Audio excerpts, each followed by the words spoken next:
Shaitanir Rajeem. I seek refuge in Allah from Shaitan the wretched one. Bismillahir Rahmanir Raheem. I begin in the name of Allah, the compassionate, the most merciful. وَمَا أَرْسَلْنَا قَبْلَكَ مِنَ الْمُرْسَلِينَ إِلَّا إِنَّهُمْ لَيَأْكُلُونَ الطَّعَامَ وَيَمْشُونَ فِي الْأَسْوَاقِ. 18वें सिपारे की last आयत. और हमने आपसे पहले नहीं भेजे रसूल मगर ये कि वो खाना खाते थे और बाजारों में चलते थे. वजअलना बअदकुम लिबअदिन फितना, और हमने तुम्हें से बाज को बाज के लिए इम्तिहान और आजमाइश का जरिया बनाया. अतस्बिरून, क्या तुम सब्र करते हो. वकान रब्बुका बसीरा, और रब तुम्हारा देख रहा है. We read Tafseer of this ayat last week, but I've got some fawaid here from Imam Qurtubi's Tafseer, so I want to go through them with you. Allah subhanahu wa ta'ala says over here, we did not send any messengers before you, but all of them used to eat food and walk in the markets. Eating the food is a normal habit. Human beings cycle, we all have to eat food. We can't survive without food. So Allah subhanahu wa ta'ala said, the objection made by the mushrikeen, that why does this human being eat food, is wrong, because the human being is made such that he has to eat food. And because messengers are from human beings, then they have to eat the food. And وَيَمْشُونَ فِي الْأَسْوَاقِ, and they used to walk around in the market. Over here, Imam Qurtubi rahmatullahi writes that we have mentioned this topic before as well, but we will reiterate it here, that talabul ma'ash, earning livelihood, going out, working, making an effort to gain and earn your rizq, is not against the sunnah of Anbiya alayhimu salawatu wa taslimat, is an order of Allah subhanahu wa ta'ala. We have to go out there and earn and make an effort for our livelihood. Then he goes on to say, some of the mashayikh from our time once said to me that the prophets were sent by Allah subhanahu wa ta'ala so that they may make way and prescribe the correct way of living for people. That is why they had to go around and they had to work hard. But because the walis and friends of Allah, they don't have to teach people how to live and what is the correct way. So if they give up earning livelihood and they rely and put their trust in Allah, then there is no harm in that. So Imam Qurtubi said that when this Shaykh said this to me, I said to him, no, this is wrong. This can only be said by someone who has no knowledge of the whole Sharia. He goes on to say that when you go deep into the sources of Kitab and Sunnah, Quran and Hadith, you see that the prophets, they used to have some way of earning their livelihood. Quran says regarding Sayyidina Dawood alayhi salam, وَعَلَّمْنَاهُ صَنْعَةَ لَبُوسٍ لَكُمْ لِتُحْصِنَكُمْ مِنْ بَأْسِكُمْ فَهَلْ أَنْتُمْ شَاكِرُونَ. Quran said, وَأَلَنَّا لَهُ الْحَدِيدِ. We taught him how to mold the metal, steel, and then make parts out of it and use it. So Hazrat Dawood alayhi salam used to make armors from metal, lohe ki topi and sword and shield and these things, and he used to sell them in the market and earn his livelihood from them. In fact, in Tafseer Ibn Kathir is written that he used to earn 6,000. 6,000. And from that he would do sadaqah of 2,000 and keep 2,000 for the expenses of his family, and another 2,000 for the material he would need to buy, and then make some more of the shields and whatever armor he wanted to make. So Hazrat Dawood alayhi salam used to earn his livelihood. And why did he used to do that? It is narrated in Ibn Kathir over there that Dawood alayhi salatu was salam was a very just and insaf pasand ruler. He was very nice and kind to people. He was not only a king, he was also a prophet of Allah. He would live like a normal person. He would go around the markets, meet people. Sometimes he would inquire from people, how is Dawood? What is your perception of Dawood? And they would all praise him. Once Allah subhanahu wa ta'ala sent an angel in the form of a human being who stood on the path. When Dawood alayhi salam passed by, he was walking, he started walking, and Dawood alayhi salam asked him this question, and the angel replied, Dawood is a very nice person, but he's got one aib and fault in him. What is that aib? The aib and fault in him is that he takes his wages and remuneration from Baytul Mal. He should not take anything from Baytul Mal, he should earn his livelihood. So Dawood alayhi salam thought to himself, yeah, this man is right. He didn't know that was an angel. He came and he made a vow and he prayed to Allah, oh Allah, teach me some hunar, some skill, give me some skill by which I can earn my livelihood. Allah accepted his dua, and Allah told him that we have made steel like wax for you, so you can mold it, turn it around and make whatever you want with it. So he got hold of steel and he could turn it like mold and wax, and you could make things with it. And that is how he began to earn his livelihood. And so Allah subhanahu wa ta'ala mentioned that over there, that Dawood alayhi salam had to earn his livelihood, even though he was a prophet. He had a big family, he had many wives, many children, he had to look after them, and he used to take care of them through his own earnings. Allah subhanahu wa ta'ala said regarding the Paygambars and the prophets over here, وَيَمْشُونَ فِي الْأَسْوَاقِ. And in one tafsir, وَيَمْشُونَ فِي الْأَسْوَاقِ has been interpreted as وَيَتَّجِرُونَ وَيَحْتَرِفُونَ. That the prophets used to go around in the markets. Why go around in the markets? To do business and to work and earn their livelihoods. Not just to go around and have a look around, no, but also to do their business. Dawood alayhi salam used to make his armor and he would go and stand in the market and sell his product to the public. So they would go and walk around the markets and they would do their business and earn their livelihood. Rasulullah sallallahu alayhi wasallam said in one hadith, وَجُعِلَ رِزْقِي تَحْتَ ظِلِّ رُمْحِي. He used to earn his livelihood. And the way of his earning his livelihood was the Mali Ghanimat, war booty which would come, and he would go in the path of Allah subhanahu wa ta'ala and he would get his share, whatever share every other individual would get, he would take his own share as well. So Rasulullah sallallahu alayhi wa sallam said, وَجُعِلَ رِزْقِي تَحْتَ ظِلِّ رُمْحِي. Sahaba radiyallahu anhum, they used to go and work in their fields, they used to have their businesses, they used to trade. Usman Ghani radiyallahu anhu, how did he become rich? Nothing descended from the sky. He used to work, make an effort. He used to buy plots and then sell them. And he used to import goods from the other parts of the countries and export. And by that way, he earned his livelihood and he became a very rich person. So the Sahaba Rizwanullahi alayhim ajma'in, they also used to do business and tijarat and earn their livelihood. If someone was to ask a question here, what about the people of Ashab Suffah? Those muhajirin who used to migrate to Nabi sallallahu alayhi wasallam, who were Sufis, who never had even enough cloth to cover their bodies. They used to have only one garment, and they would stay in the masjid in one area which is called the Suffah, the high area behind Masjid al-Nabawi al-Sharif, and the raised area which is even prevails today as well. They used to lie down there, they used to sit in the company of Rasulullah sallallahu alaihi wasallam. They would learn knowledge from him and they would be busy in zikrullah. They were the Sufis and the Buzrugs of the time. So they never had any house to live in, they never had a wife, they never had any tijarat or business. They were Sufis, Buzrug. Sometimes their amount would be between 70 and sometimes 300. It would increase and decrease and stay between them. It could go up to 300 Sahabas. So they never used to go around and earn their livelihood. So Imam Qurtubi Rahmatullah alayhi says that these Ashab Suffah, they were the guests of Rasulullah sallallahu alayhi wasallam. Rasulullah sallallahu alaihi wasallam wanted them to stay there, and he used to take care of them, feed them whenever some milk would come or from somewhere, and he would look after them. And they did not have any place to, because they were migrants. They were not from Medina Munawwara itself.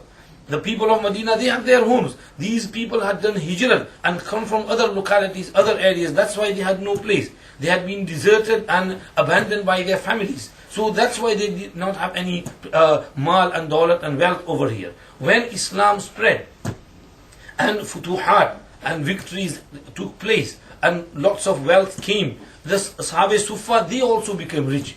Look at Abu Hurairah radiyallahu anhu. He was among the leaders of Ashab Suffah. But if you look at his later on his life, and he was a very wealthy person. He had his own house, he had his family, he used to live a good life. So the Ashab-e Suffa's condition is something different, and that was for a special reason, and Rasulullah sallallahu alaihi wasallam kept them over there as his guests. And however, we have to remember that this dunya is Darul Asbab, a place of means, and we have to use the means provided by Allah subhanahu wa ta'ala. Imam Qurtubi says, if we look at Sayyidina Musa alayhi salam, when he has come to the sea, Allah subhanahu wa ta'ala told him, فَقُلْ نَضْرِبْ بِعَصَاكَ الْحَجَرِ, strike your staff onto the ocean. And he hit the ocean, and then the path was made. So Allah subhanahu wa ta'ala could have made the path without him striking the ocean. But because this dunya is a place of means, Allah told him that hit it.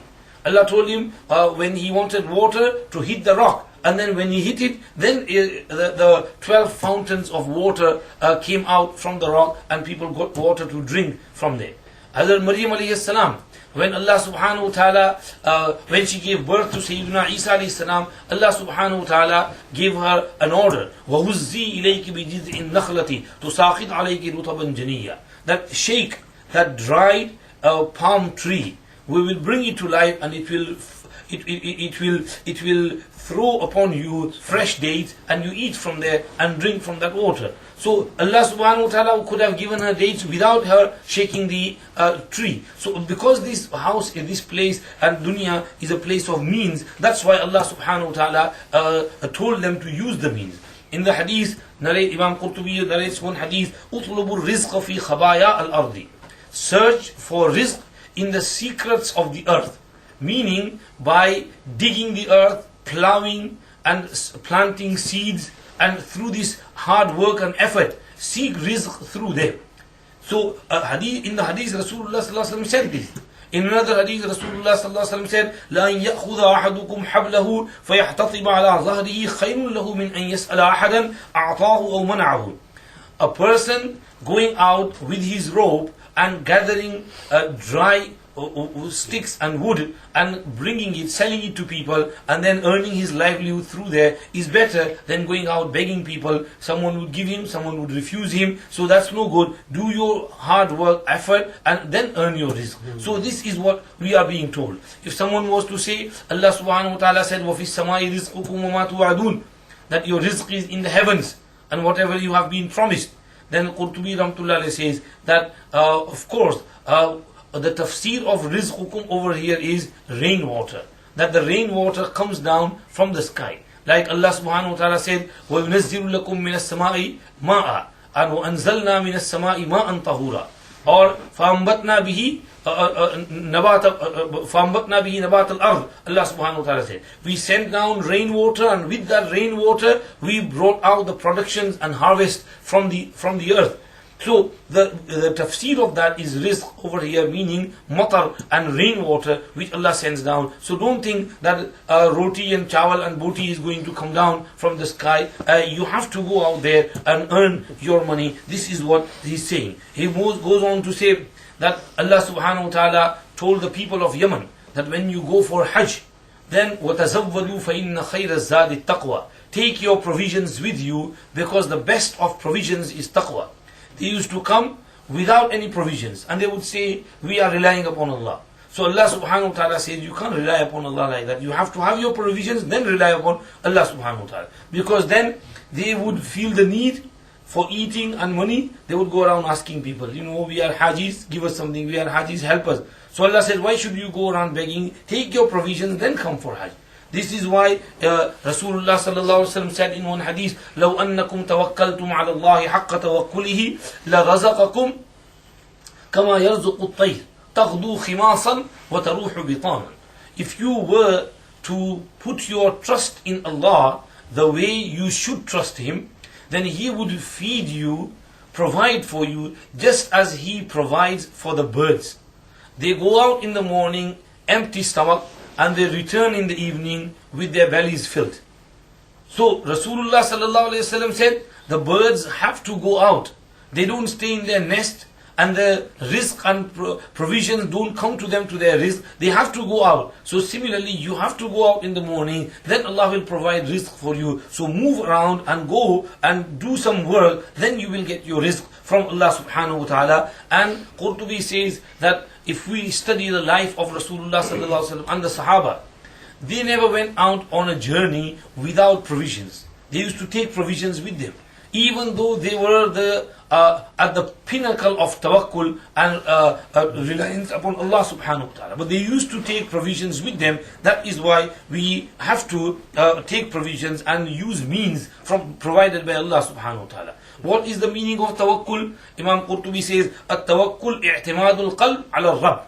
Tawakkul is that the heart is reliant upon Rabb Allah subhanahu wa ta'ala في أن يلم شعثه ويجمع عليه أربه ثم يتناول الأسباب بمجرد الأمور.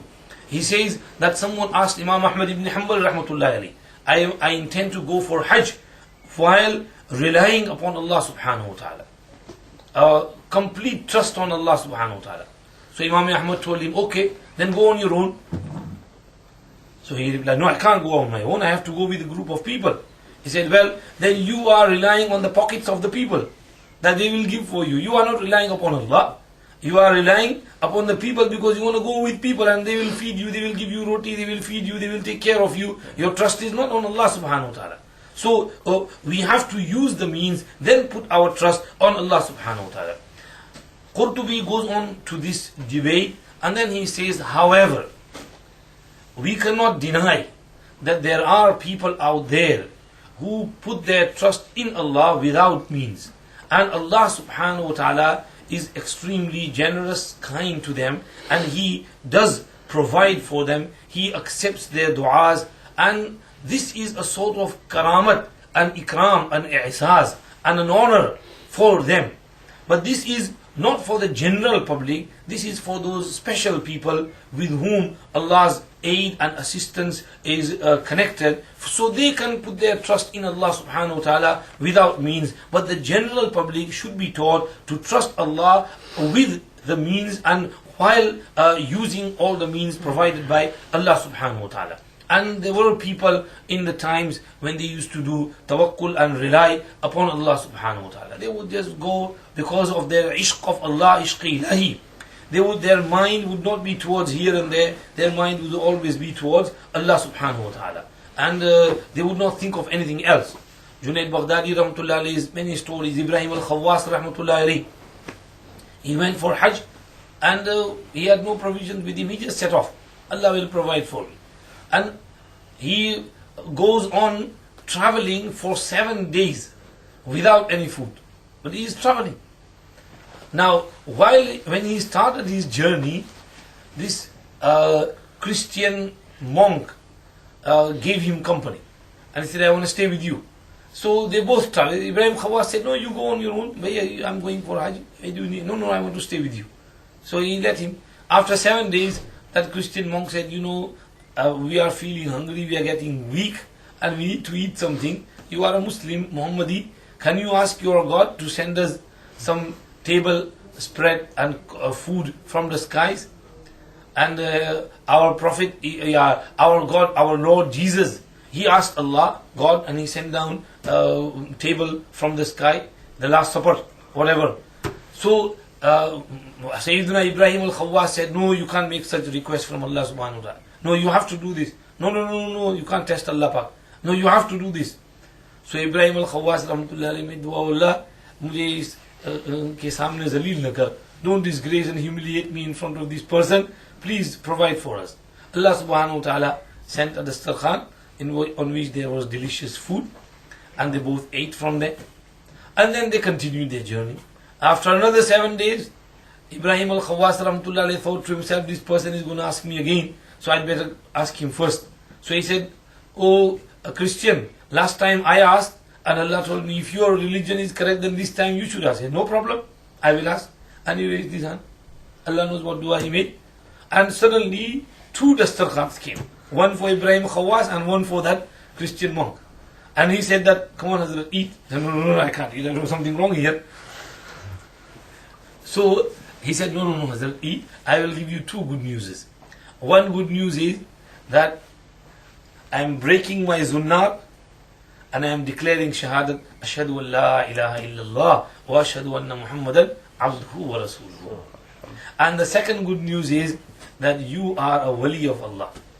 Because when I raised my hands, I asked Allah, oh Allah, if this person, Ibrahim al-Khawwas, is a friend of yours, then because of his barakat and blessing, send down food for us. So this dastarkhan which came is because of your barakat and because of your tufail and your for you. You are a wali of Allah, friend of Allah subhanahu wa ta'ala. Then Ibrahim al-Khawwas felt good and he ate from there. So this is a karamat and ikram from Allah subhanahu wa ta'ala. Allah provides for his servants whenever he wishes. And Allah has the power to do so. Kun fayakun is in the hands of Allah. Allah used to increase the food for Rasulullah sallallahu alaihi wasallam. A small amount of food, one goat and a little bit of barley, and Jabir makes food, cooks food for Rasulullah sallallahu alaihi wasallam and a few people, maybe 4 or 5 people. But Rasulullah sallallahu alaihi wasallam makes an announcement. Oh people, Jabir has prepared a feast for us. Come on everybody, come to Jabir's house. This was at the time of digging the trenches. And then he comes and he says, oh Jabir, go, tell your wife, don't take the patila and the pot away from the stove, from the gas, from the cooker, and cover the dough which she had needed until I come. He comes and he prays something and he blows.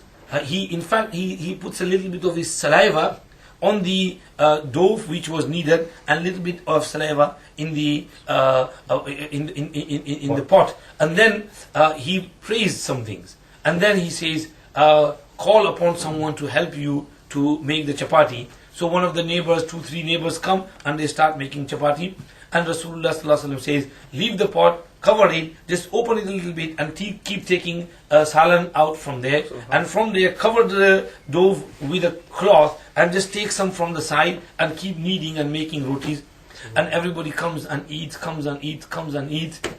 1,000 people eat from it. And when everybody had finished eating, that dough was still as it was in the beginning, and the pot was still full as it was in the beginning. It has not reduced to a slightest bit. This riwayat is narrated by Imam Muslim in his Sahih with a chain of Sahih narrators and Thiqa narrators. And this happened many times with Rasulullah sallallahu alaihi wasallam. Allah would provide for him. So Allah has his special muamala and dealing with his special servants. So we can't deny that. Hazrat Imam Layth ibn Sa'd rahmatullahi alayhi narrates that I was once on the journey of Hajj. I had finished my tawaf, and then I thought, let me go on Jabal Abu Qubais. Now at that time Makkah was not as big as it is now. Jabal Abu Qubais, the mountain of Abu Qubais, was a big mountain. So he just, I don't know, for some reason he climbed on the mountain, and he saw someone there supplicating to Allah subhanahu wa ta'ala. And he was saying, Ya Raheem, Ya Raheem, Ya Raheem, Ya Raheem, Ya Raheem, Ya Raheem, Ya Raheem, Ya Raheem, until his breath finished, and until he could not breathe anymore.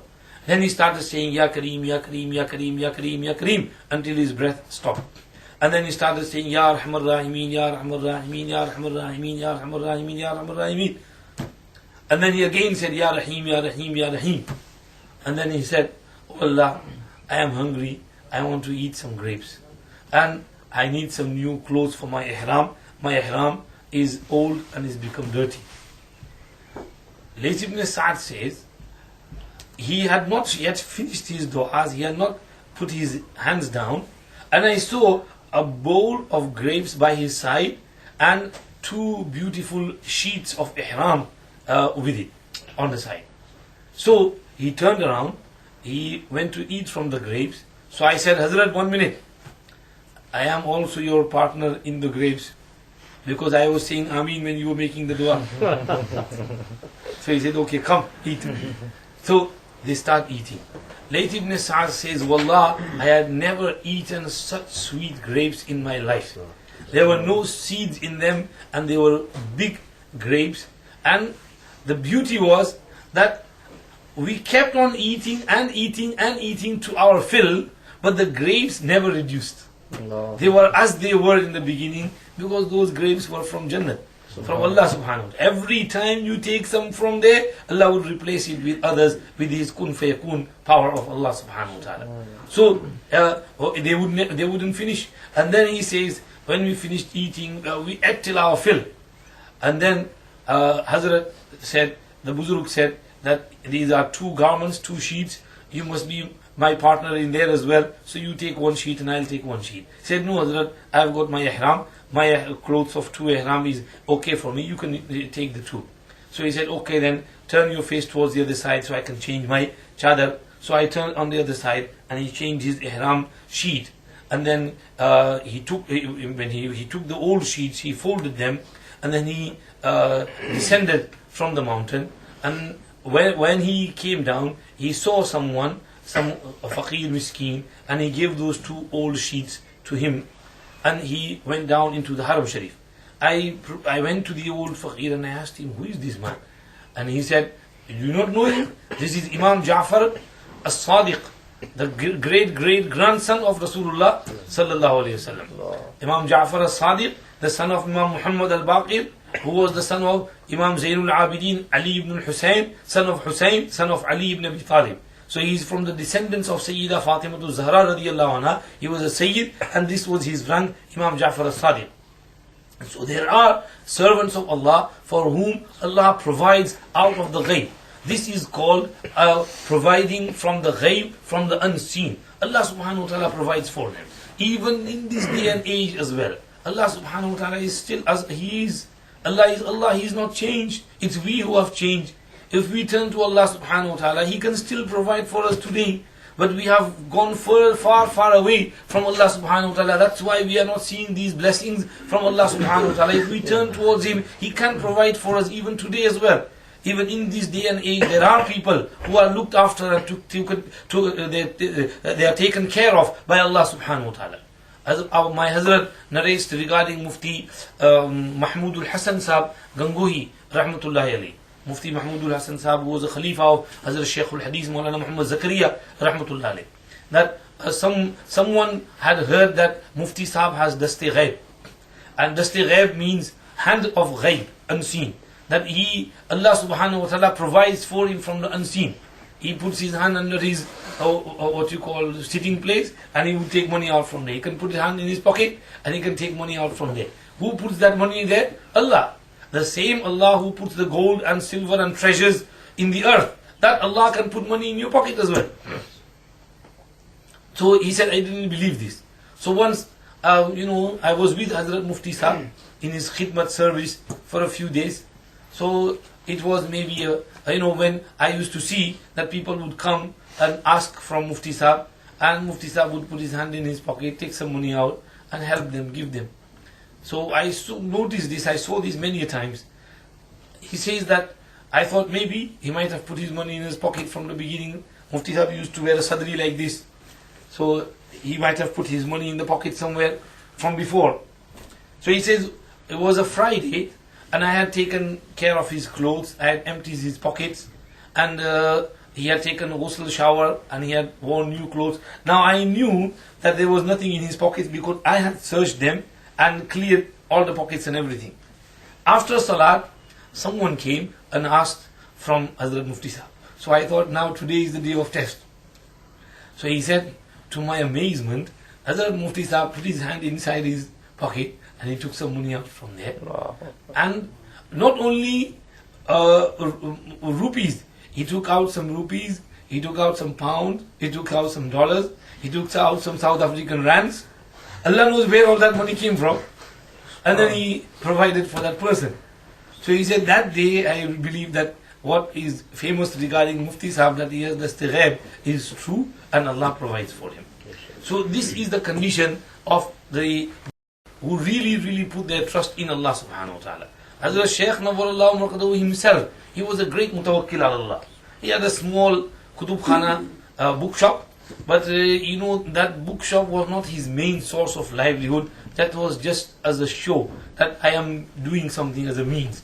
But he would not take any wages from the madrasa, Mazahir Ulum, he would be putting his trust in Allah subhanahu wa ta'ala. Allah would provide for him, and he would help his disciples as well, and many times he would hand out huge gifts to many of his disciples. Our Hazrat says that once he gave Hazrat 5,000 rupees. So where does these 5,000 rupees come from? Allah provides for him. So this is the condition of those servants of Allah. Imam Qurtubi is saying that this is Allah's help with special people.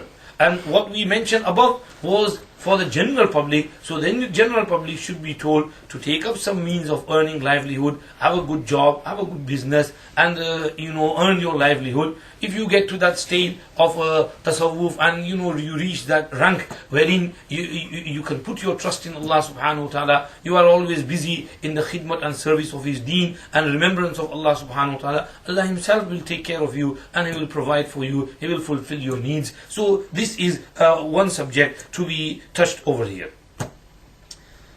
Sometimes I think of my Hazrat like that as well. Our Hazrat is also of a similar condition. Hazrat doesn't take any remuneration from Darul Uloom. In the beginning, when he opened this Darul Uloom, Hazrat Shaykh gave him some advices. And one of the advices he was given by Hazrat Shaykh was that Maulvi Yusuf, madrase ki tankha mat lena. Don't take wages from the madrasa. So from 1973 until this day, 2010, Hazrat has never taken a 1 penny, 1 cent, 1 pound wages from Darul Uloom. Allah provides for him. In the beginning, he had to go through some hard times. Allah puts you to test. But when you succeed in that test, then Allah subhanahu wa ta'ala begins to take care of you. And alhamdulillah, Hazrat has a big family. He has 6 children from his second wife. And Allah subhanahu wa ta'ala is taking care of him. His needs are fulfilled. Allah takes care of him, provides for him. May Allah give him barakat in his rizq, and in his children, and his family, and his ilm, and his silsila, and his knowledge, and his ma'rifat, and everything. So this is the condition of Ahlullah and the people of Allah subhanahu wa ta'ala. This is one point which is touched by Imam Qurtubi over here, and we wanted to say something regarding that. Okay? So Ghaznavi Sahab was just mentioning regarding कौन आपके मेरे वालिद के cousin कि माशाल्लाह अल्लाह ने उनको भी इस तरह का हाल दस्ते गैब दिया था. मैंने अपनी आंखों से देखा. अच्छा, तो मुझे इस पर याद है कि our Hazrat's father was of the same condition. Hazrat's father in the beginning was a businessman. He had a small shop in Varethi, and he would go to Surat, the main city, sometimes to Baroda somewhere, and get some goods and sell in the village. And that's how he used to earn his livelihood. One Sheikh, I think Sheikh Abdul Ghafoor, Maulana Abdul Ghafoor, who was a Naqshbandi Sheikh, happened to pass by that area. Hazrat's father went and did bayat to him. And then after his azkar and tawajjuhat, Hazrat's father's condition sort of improved, and he went on the line of suluk. And he was a very, very honest businessman. Some time ago I went to India, I went to the village, and I met someone who was a friend of Hazrat's father. So he told me that he was a very honest person. When he would go to Surat and buy some goods from their businessmen, the Hindu baniya se sauda kharidte the. So when he would have to pay, they would say, "This is your bill." So he would first take out the change and give them, and then give the notes. They would say, "Oh, bas itna sara sauda kharida hai, ye change ki kya zarurat hai?" He would say, "No, the change first, and then I will give you the notes, because that's your profit, that's what you are earning." So he would pay each and every single penny which is due. And when he would go to the shops, the businessmen and the wholesalers, they would be happy. They would say, "Suleiman Seth aa gaye, Suleiman Seth aa gaye." Hazrat's father is named Suleiman, Yusuf Suleiman Mutala is his name. So Suleiman Seth aa gaye, they would be happy with him. And he had nothing left, before his death. Nothing due over his overheads. Anyhow, he remained in that state. But after that, he slowly went into the state of jazb, wherein he is inclined towards Allah subhanahu wa ta'ala and renounces this world.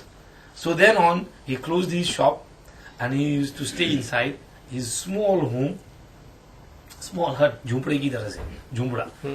And when the family realized that he is going into that condition, they sat him down and they said, if something does happen to you, you have to make so and so person wakil of talaq of your wife. So he said, okay, he wrote a wakil nama, that if something does happen to me and I become madzoob, then you are wakil and you can give divorce to my wife. Now this is allowed. So when he really did went into the state of jazb, then that person who was wakil divorced, give talaq to Hazrat's wife, Hazrat's mother, and when she finished her iddat, she was separated from the father. Now his father stayed in that condition of jazb. If people would go to meet, he would greet them, he would, be nice, speak to them nicely, but he would stay in that house and he would never go out of the house. And he stayed in that house for a period of 16 years. 16 years he spent in that small house. No. Where he used to get his food from, Allah knows best. Gora Mota, who I was speaking to, he says that if someone would put some food in the house, give them, he would eat. If nothing, he wouldn't ask for anything. Days would go on end without food. And his condition became, but still, he was in his state of mind, he could speak, he could talk. Hazrat says that once, when Hazrat was coming over here in 1968, he was with his father, and people were giving dawat to Hazrat, that you are now going to England to get married for your wedding, so before you go, dawat here, dawat there, dawat there. So one of the Maulanas of the village was sitting with his father. So his father asked him, Maulvi Sahab, तुम्हें यूसुफ ने दावत नहीं दी, आपने यूसुफ को दावत नहीं दी, दावत दो ना आप भी यूसुफ को. तो he replied, मौलवी साहब, वो घर में अंधेरा हो तो मस्जिद में कैसे उजाला करें? When there is no food in my house, how can I feed others? So Hazrat's father replied, मौलवी साहब, बहुत बहुत अच्छा जुमला कहा. क्या कहा?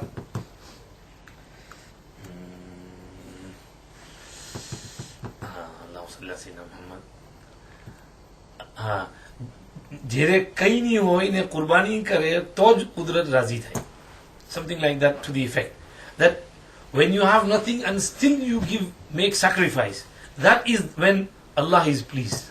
So if you want to please Allah subhanahu wa ta'ala, you have to make sacrifices.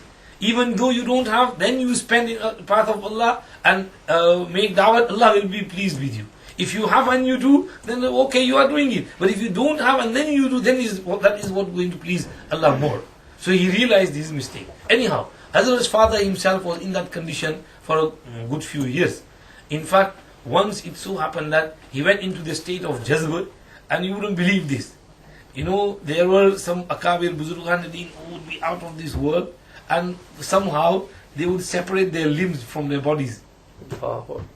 Sometimes they would take their eyes out and put it back, and nothing would happen to them. There was one among the mashayikh, there was someone who was in his room and he was busy in his zikr and everything, and in a state of jazb, he separated his limbs from his bodies, and they were separate. And someone suddenly entered in the house, and he tried to join the limbs all together, but it couldn't happen. And he stayed like that for some time. So Hazrat's father, he sometimes used to do this type of thing as well. Some miraculous nature, Allah knows how. So once he had taken his eye out and he was playing with it, and the door was locked, and someone somehow forced the door and entered inside. And he quickly put it in and that person saw that he was putting his eye back on its place. So he came in and he said, no, don't do this again. Don't enter in my house by force. You don't know which condition, what state I am in. You don't know, you have to take permission. So his jazb was of that rate. That is why our Hazrat is also of a very high caliber. And, we don't know the rank of Hazrat. May Allah elevate and raise his rank. Anyhow, Hazrat's father used to stay in there for 16 years. He used to rely upon Allah. Allah would provide for him and Allah would take care of him. How was his food and everything? Allah knows best. There is something in the hadith called Sawme Visal. You might have heard of it. Sawme Visal means fasting continuously, joining one fast with the other. Today it's Thursday, tomorrow it's Friday. So you fast on Thursday, and then you eat nothing after Maghrib, you drink nothing until the Fajr of Friday, and you join Friday with Thursday. This is called joining one fast with the other. And you do the same, join Friday with Saturday. So between Friday and Saturday's night, you don't eat anything, drink anything, and you join Saturday's fast with Friday. This is called Sawme Wisal. And you do that continuously for a good few days. Now Rasulullah sallallahu alaihi wasallam had the ability to do this, and he would do this Sawme Wisal for days on end. Once Sahaba noticed this, and Sahaba attempted to do this as well. But Rasulullah sallallahu alaihi wasallam said, you can do it. Because you are not like me. He said, Inni abitu yut'imuni rabbi wa yasqini. I spend the night in such a state that my Allah feeds me and He provides the drinks for me. Meaning the energy, the vitamin, the protein a person gets through food, Allah provides that energy for me without food. So this is, Allah is taking care of me. So you shouldn't copy me, and you shouldn't follow my footsteps on this line. This is not for you, this is for me only. So Rasulullah sallallahu alaihi wasallam stopped them from doing so. But sometimes among the ulama and the ahlullah and shuyukh, there were some who used to practice Sawm Wisal as well. And they used to do this Sawm for a good few days. And Allah would take care of them. Rasulullah sallallahu alaihi wasallam was a messenger of Allah. So he had to say what he said. And he had to stop the Sahaba, otherwise everybody would start doing and people would start dying, then they would blame Rasulullah sallallahu alaihi wasallam. So he said, no, you shouldn't do it. But if someone out of ecstasy and out of going beyond these worldly means, he keeps Sawm Wisal and there is no effect on him, there is no harm on there. There were some mashayikh who used to do that.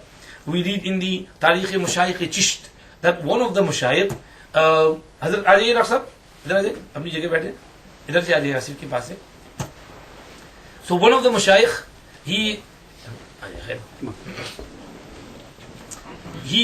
went, he was a sort of, madzoob type of person. He was a very lonely person. He would be on his own in his seclusion area.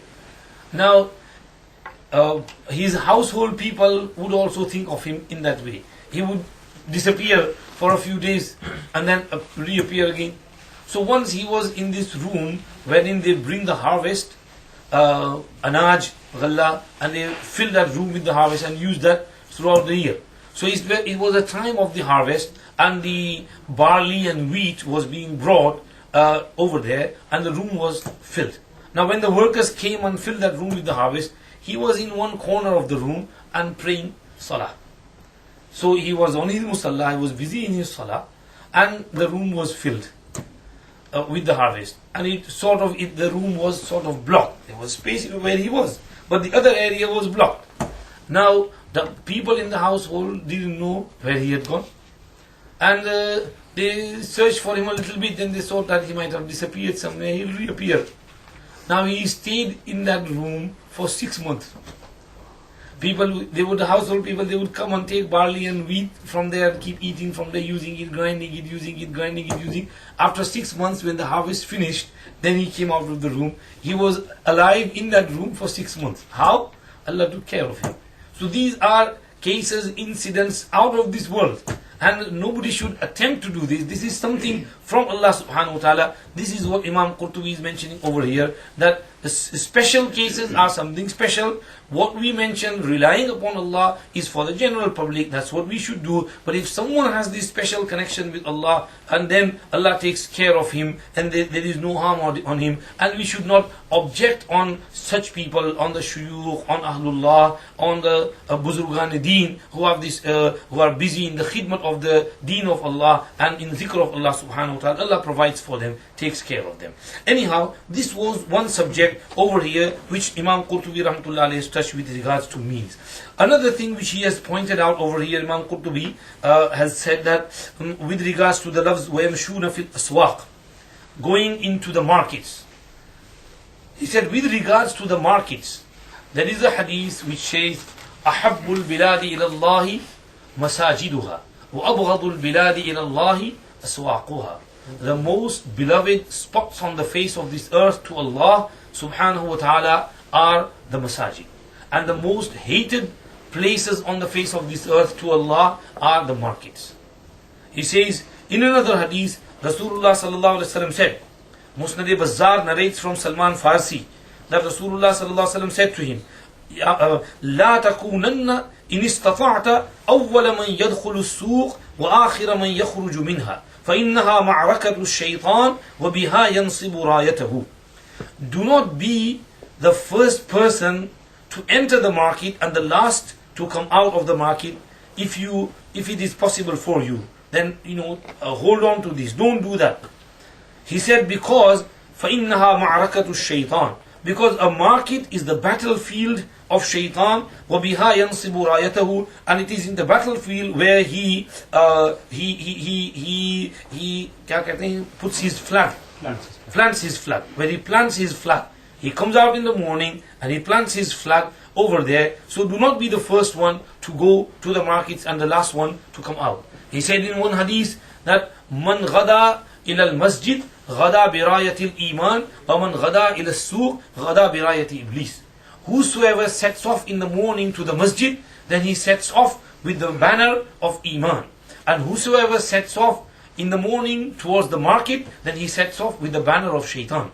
So you should be careful of this. Do not go to the markets except when there is need and there is a necessity. Don't go without any necessity. Don't go for just window shopping, just going and looking at things and time wasting. Go when you need it, fulfill your need and come back early. Qurtubi says, Rasulullah sallallahu alaihi wasallam said that this is ma'rakatu shaitan. He disliked people going into the markets, especially in this day. Qurtubi is saying about his time, which is 600 years ago, maybe 700 years ago, in Andalus, in Spain. He said, because he was from Spain, he says, these days in Spain, when I see the markets of today, wherein there is a mixing of men and women, and there are some women who sit there seeking for people who can come and do zina with them. So these types of ladies you will find in the markets as well. He said, then in this condition, how can you go into the market? Especially the afadil and the ulama, sulaha, they should not go to the markets unless there is need and they need to go there. And then he goes on to say that Nabi Pak sallallahu alayhi wasallam gave tashbih and similarity of the market with the battlefield. Because in the battlefield, the warriors fight with one another. And similarly, in the markets, there is the battle with the shaitan. Because a person wants to be truthful, but shaitan makes him lie. He makes him deceive people. He makes him plot. Shaitan makes him take false oaths and lying customs and fabricate and forgeries and deception and also al-bay'ul fasid.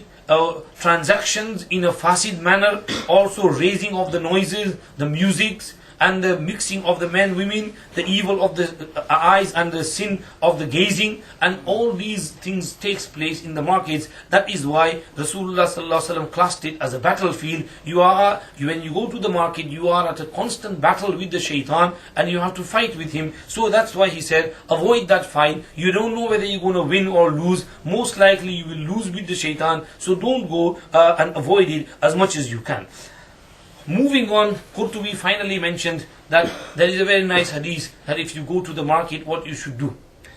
Musnad Abu Dawud Tayalisi narrates from Umar ibn Khattab radiyallahu anhu that Rasulullah sallallahu alayhi wa sallam said, Man dakhala suqan min hadhihi al-aswaq, faqala la ilaha illallah wahdahu, la sharika lahu, lahul mulku wa lahul hamdu, yuhyi wa yumitu biyadihi al-khayr, wa huwa ala kulli shay'in qadir. كتب الله له ألف حسنة ومحى عنه ألف سيئة. And Tirmidhi said, وزاد الترمذي ورفع له ألف درجة وبنى له بيتا في الجنة. Whosoever goes into the market and he recites this fourth kalima, لا إله إلا الله وحده لا شريك له له الملك وله الحمد يحيي ويميت بيده الخير وهو على كل شيء قدير. Allah will write down for him in his book of good deeds 1,000,000 hasanat. And he will wipe out from his book of bad deeds 1,000,000 sayyi'at. And he will raise his 1,000,000 ranks in Jannah. Subhanallah. Alfi means 1,000,000. Miyatu alfin means 100,000. So alf means 1,000,000. So 1,000,000 hasanat will be written 1 million sayyat forgiven and 1 million ranks raised in Jannah. Ibn al-Arabi rahmatullah alayhi writes that this is when the person intends to go to the market only to get this sawab and only with the intention of filling the market with ta'at and farma bardari and obedience of Allah subhanahu wa ta'ala. Because market is filled with disobedience of Allah subhanahu wa ta'ala. He goes there so that he can do zikr of Allah, remember Allah subhanahu wa ta'ala, and fill it with zikr rather than ghaflat. He can teach people over there what is right, what is wrong, and he could remind people that even in the market they should also be doing zikr of Allah subhanahu wa ta'ala. When he goes with this good intention, then Allah will give him this sawab. So when you go to the market, make sure you recite this kalima not once, not twice, not thrice, but you keep reciting while you are walking in the markets. The kalima, fourth kalima, should be on your lips while you are walking for that half an hour, 1 hour, or when you are in the market. Whether you are in Trafford Center, or whether you are in Sainsbury's or Tesco's or Morrison's or any other place, or whether you are just going around the shops or the shopping center on the main road, then the zikr of Allah should be on your lips, and Allah will give you this sawab, and you will get this. This is why Abdullah ibn Umar radiallahu anhu would occasionally go to the market, and then he would just go around and come back. His student Nafi asked him, you go to the market, you don't even buy anything, why do you go there?